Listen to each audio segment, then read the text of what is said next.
Okay, hi. My name is Audrey.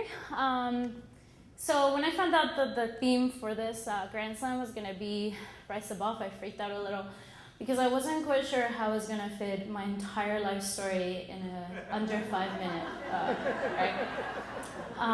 So instead of me telling you just stories of how I came to be and to be the person that I am today, I thought I'd tell you the one story that allowed me to find my voice and even be standing here in front of you. So last time I was here, I disclosed that I was an undocumented immigrant. That hasn't changed, unfortunately, and it is unlikely to change in the next 4 years.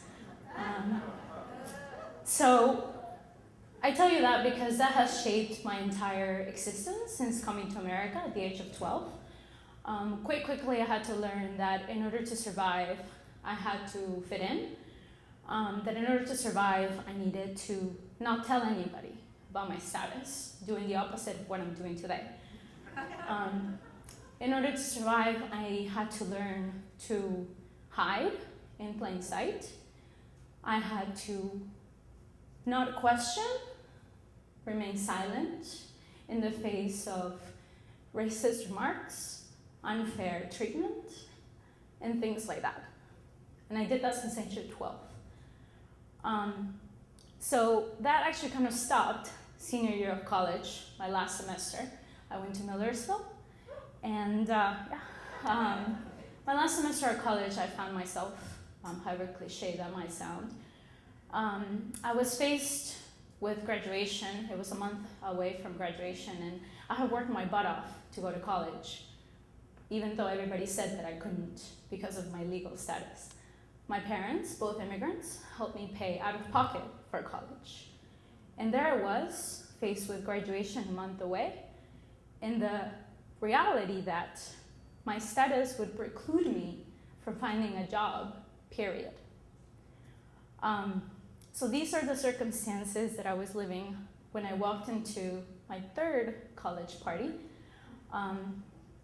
When I walked in there, I was invited by a friend who I thought was a friend, invited me. And I walked in late, on Latino time as usual.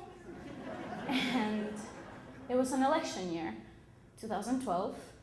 And I walked into a conversation about immigration.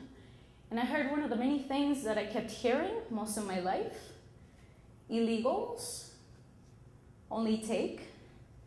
Illegals live off welfare. Illegals only commit crimes. Illegals take our jobs, and they shouldn't be here. And I remember that moment because I was frozen. Every fiber of my being said that I should run, like I learned to run most of my life. But at that moment, I don't know if it was the fact that I was faced with such a bleak future, or the fact that these words were coming from the guy who had invited me, who later I found out apparently liked me, but I was so clueless I did not know. And I don't know what it was, but I snapped. Something happened.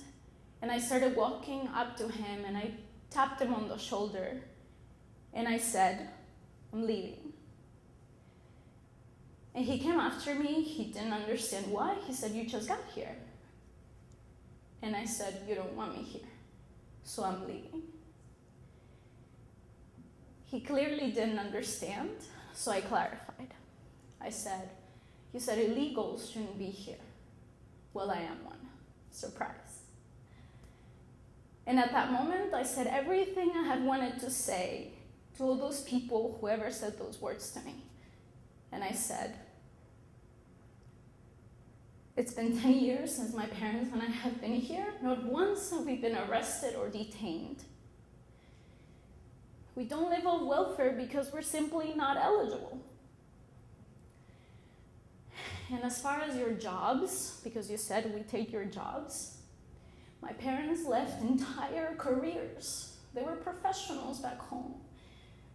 So they could sweep your floors, take care of your children, pick your fruit, pack your products. And I don't see you running to get that job. So I will gladly leave your party, but I am not leaving your country.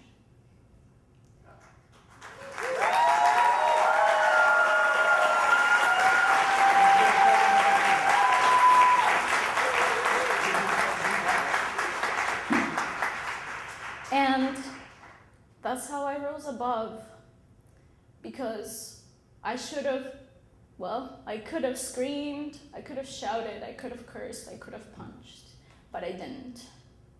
I walked away with that party and I found my voice, and that has allowed me to be here tonight, telling you what I was always told: do not tell anybody. Starting January 20th, my future here will be the most uncertain it has ever been in the 15 years that I've been here. I do not know where I will be. But truly, it is my greatest belief that we can overcome if only we rise above together, like I did that semester of college.